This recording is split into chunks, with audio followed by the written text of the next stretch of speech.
पूर्वजों की कही गई कोई भी बात झूठी साबित नहीं होती और हमारे और आपके पूर्वज कह गए हैं। और ये कहावत अक्सर कहा जाता है कि जो दूसरे के लिए गड्ढा खोदता है वो खुद ही पहले उस गड्ढे में गिर जाता है। और ये कहावत बिहार के पूर्व उप मुख्यमंत्री तेजस्वी यादव के साथ चरितार्थ हो रही है। आपको बताते चले कि जब सरकार गिरी थी तब तेजस्वी यादव ने काफी जोशो खरोश के साथ कहा था कि अभी खेला होना बाकी है और तेजस्वी यादव खेला करने के मूड में नजर आ रहे थे। वहीं सम्राट चौधरी ने कहा था कि खेला तो होगा और खेला करने वाले को हम खिलौना दे देंगे। अब वही कहावत जो है चरितार्थ हो गई है। और आपको बताते चले कि आरजेडी के 4 और कांग्रेस के 2 विधायकों को बीजेपी ने तोड़ दिया है और इसी के साथ 6 विधायक, महागठबंधन के 6 विधायक बीजेपी में शामिल हो गए हैं। तेजस्वी यादव को करारा झटका लगा है, राहुल गांधी को दोहरा झटका लगा है। और आपको बताते चले कि अभी तेजस्वी यादव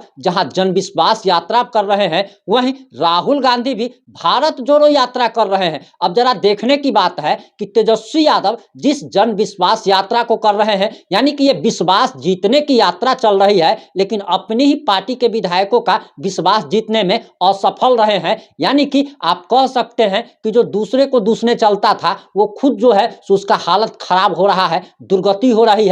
वहीं राहुल गांधी भारत को जोड़ने चले थे, यानी कि वो देश को जोड़ने के लिए चले हैं, लेकिन अपने घर को नहीं जोड़ पा रहे हैं। ये कहीं ना कहीं वही बात हो गई कि गांव घर में एक आधगो जो होता है, बुढ़िया औरत जो होती है, वो जो है सो दूसरे के बेटी को देखने चलती है कि उसका कै गो बॉयफ्रेंड है और उसी की बेटी जो है किसी मुसलमान के साथ भाग जाती है। ठीक वही कहावत जो है तेजस्वी यादव के साथ और राहुल गांधी के साथ हो रही है। ये लोग जो विश्वास यात्रा जो निकाल रहे हैं या भारत जोड़ो यात्रा जो निकाल रहे हैं, या अपने घर को नहीं जोड़ पा रहे हैं, अपने घर के लोगों का ही विश्वास नहीं जीत पा रहे हैं। और यही हम 3 से 5 मिनट की रिपोर्ट में आपको तमाम बातें बताने जा रहे हैं।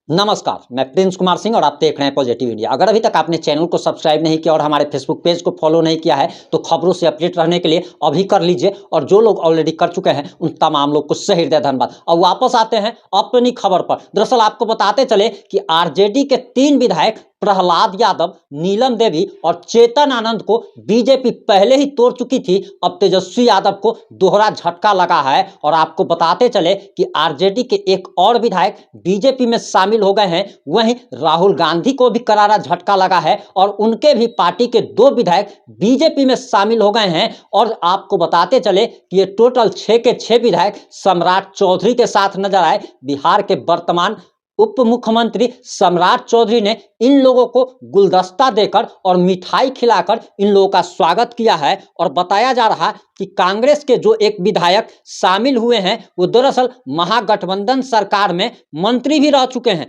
वहीं बताया जा रहा कि बिहार में कांग्रेस और राष्ट्रीय जनता दल के 3 विधायक एनडीए में शामिल हो गए हैं। सम्राट चौधरी ने उन्हें पार्टी में शामिल कराया। बताया जा रहा कि कांग्रेस विधायक मुरारी गौतम और सिद्धार्थ सौरभ ने एनडीए ज्वाइन कर लिया है। वहीं राजद खेमे से संगीता देवी ने पाला बदलकर एनडीए में शामिल हो गई है।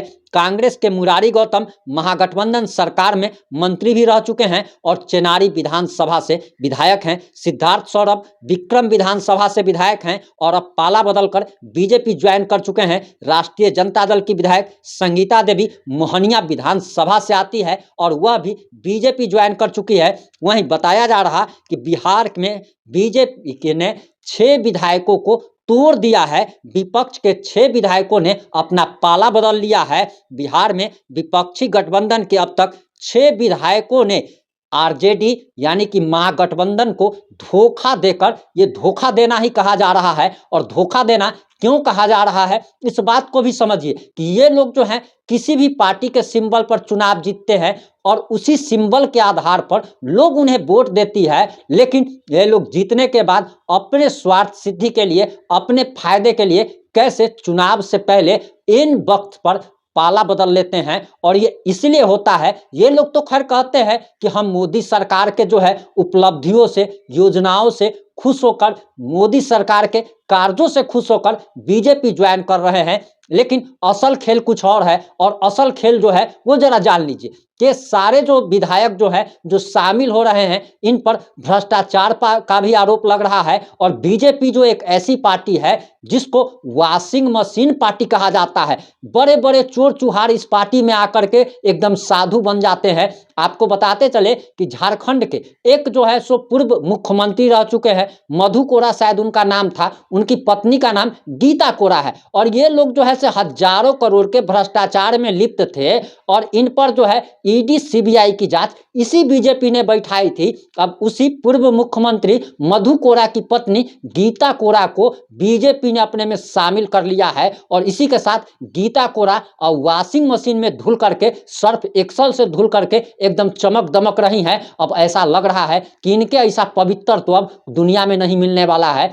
ठीक उसी तरीके से दूसरा एक और कारण बताया जा रहा है कि जिन विधायकों ने पाला बदला है, इन विधायकों को अगले चुनाव में इनकी पार्टी टिकट नहीं देने जा रही थी। खैर, इन लोगों को तो नेता बनना है, चुनाव लड़ना है, किसी को विधायक बनना है, किसी को एमपी बनना है, तो ये लोग अपने स्वार्थ सिद्धि के लिए अक्सर पार्टी बदलते रहते हैं। वहीं बताते चले कि राष्ट्रीय जनता दल के 3 विधायकों ने पहले ही पार्टी से किनारा कर लिया था, जिसमें पहला नाम प्रहलाद यादव का आता है, दूसरा नाम चेतन आनंद। ये चेतन आनंद जो है कोई छोटे मोटे आदमी के बेटा नहीं है, ये एक बाहुबली के बेटा है, आनंद मोहन के बेटा है, जिन पर डीएम के हत्या का आरोप है। और डीएम के हत्या के आरोप में ये अपनी पूरी जिंदगी कह लीजिए कि लगभग 10 से 15 साल जेल में काट चुके हैं, और इन पर अभी भी सुप्रीम कोर्ट में मामला चल रहा है। हालांकि नीतीश कुमार ने कानून में बदलाव लाकर इनको जेल से बाहर जरूर निकाल दिया, लेकिन अभी भी सुप्रीम कोर्ट में इनका मामला फंसा हुआ है। वहीं तीसरी जो विधायक है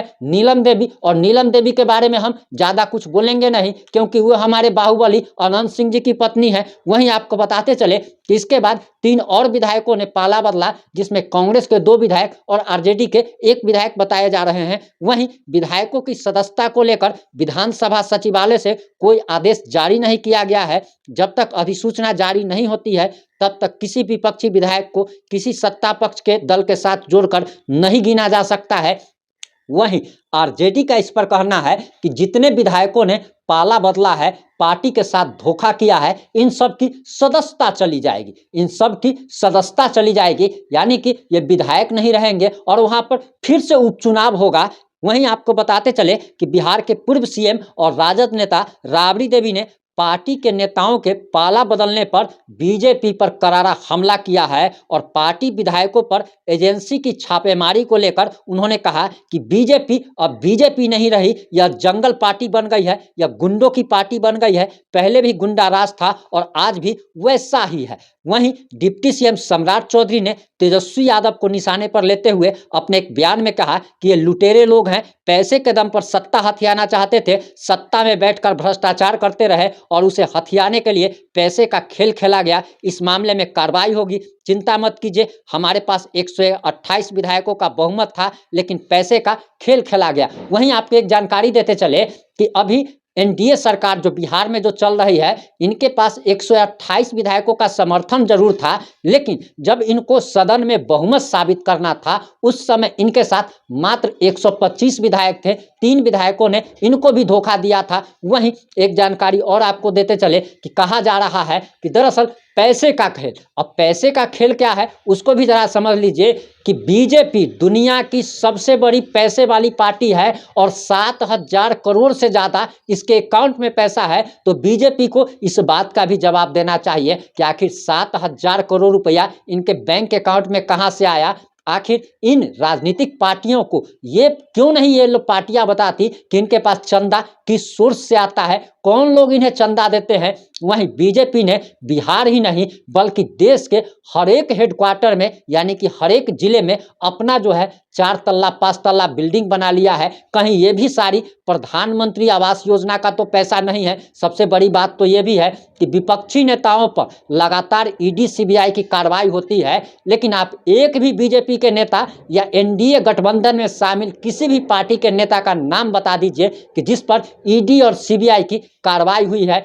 चोर तो सब नेता है, कोई कम चोर है तो कोई ज़्यादा चोर है, लेकिन चोर तो हर एक नेता है, अगर होता तो आप जरा सोचिए कि जिस विधायक को 1 लाख 2 लाख रुपया मिलता है, आखिर वो अरबपति कैसे हो जाता है? जिस मुखिया को 2000 3000 रुपया मिलता है, वो करोड़पति कैसे हो जाता है? तो जो भी राजनीति में आता है वो चोरी तो जरूर करता है। तो आखिर ये सबसे बड़ी सवाल तो ये है कि क्या बीजेपी वॉशिंग मशीन पार्टी है? क्या बीजेपी इन सारे विपक्षी नेताओं को ईडी और सीबीआई के सहारे डराने का प्रयास कर रही है? अपना कमेंट में जवाब जरूर दीजिएगा। इस मुद्दे पर आपकी क्या प्रतिक्रिया है? अपनी प्रतिक्रिया देना ना भूलें। जुड़े रहे हमारे साथ। जय हिंद, जय भारत।